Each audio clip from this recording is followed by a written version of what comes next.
What's the secret to great Kadhi Dal? Let me show you. A few ground rules. For those of you who exploit Indian culture by pretending to celebrate it, your goal is to learn to say turmeric properly. It's not turmeric or turmeric or TOOmeric. Honestly, this much trouble with an English word?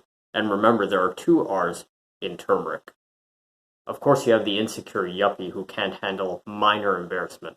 That's when the immediate response is, Dash, how do you say it in your language? No, you. You're foreign. Grow a pair. Arsehole. The word curry might be spelled with a capital D in the middle or a capital R or like this. The actual letter doesn't exist in English, and the subcontinent has some variation in language as well. But it's not a rolled R. No. Expand your mind! I worry to write it this way because there are some white women today who see a KH and get very confident.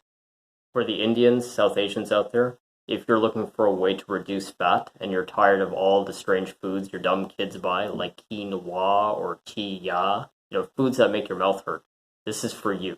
It's something that's accessible that you'll enjoy. The only difference in this prep is that there is no oil. A lot of you will benefit from this simple calorie reduction, and it's delicious. And now a disclaimer. There's a universal truth. Everything that tastes good tastes better fried.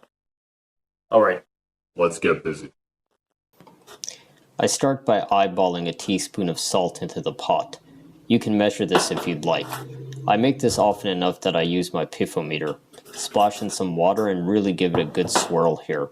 Turn up the heat, full whack. We want this on high. Take that half cup of red lentils over to the sink. Always rinse your lentils. My heart breaks every time I see idiots pour packaged direct lentils straight into their Instapot. It's gross, and you're bound to bite down on a pebble from Saskatchewan. Saskatoon Crunch, they call it. Add in the lentils, and you want them under maybe a 1/4 inch of water. And get them all in there. All of them. Use some kind of chili. I just use a powder, 2 or 3 shakes, and then maybe a half teaspoon of turmeric. Too much and it'll become bitter. Keep your turmeric in a jar. Do not use a shaker like the chili powder here. If you do this, every time you close the turmeric, there will be a puff of powder that will cause a stain on the floor on the far side of the kitchen. I blame the kids all the time. Give it a stir and then put the lid on. Then start chopping your onions, ginger, and garlic while this comes to a boil. Ginger, onions, garlic. The trifecta of all Indian dishes, maybe meat dishes specifically.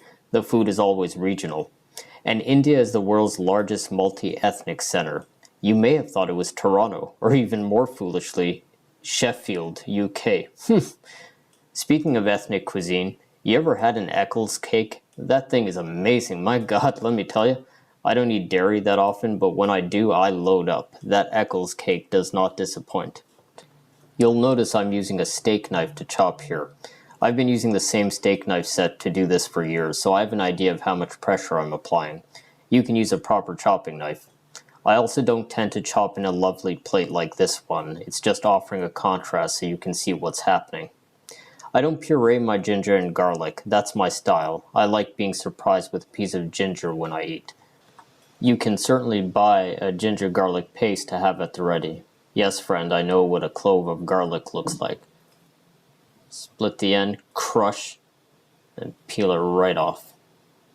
Look at that. I said look at that. You got it? There, good. This is why we come to rehearsal. Chop that garlic as fine as you can. You ever seen a fella turn a vegetable 3 times? That's what's happened here, when you saw a 3rd turn. Lengthwise, widthwise, depthwise. Don't chop your hands and bleed into this. Blood is not on the ingredients list at the end of this video. If you've timed it right, this thing should just be starting to boil. So just push all of the chopped bits into the pot. It'll cool it down a little bit, but don't worry about that. Just make sure that everything is in there. everything.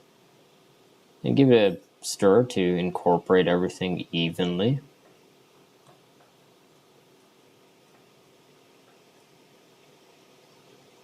Yep, push everything down from the sides as much as you can. And then pop that lid on. There you go. And then we're going to reduce to low heat. Let it do its thing for 6 to 10 minutes before you take a look. It depends on how much water is in there.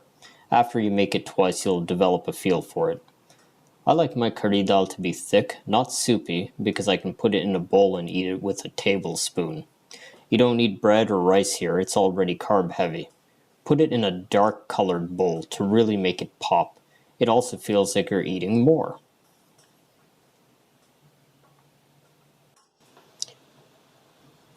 This'll taste even better than it looks.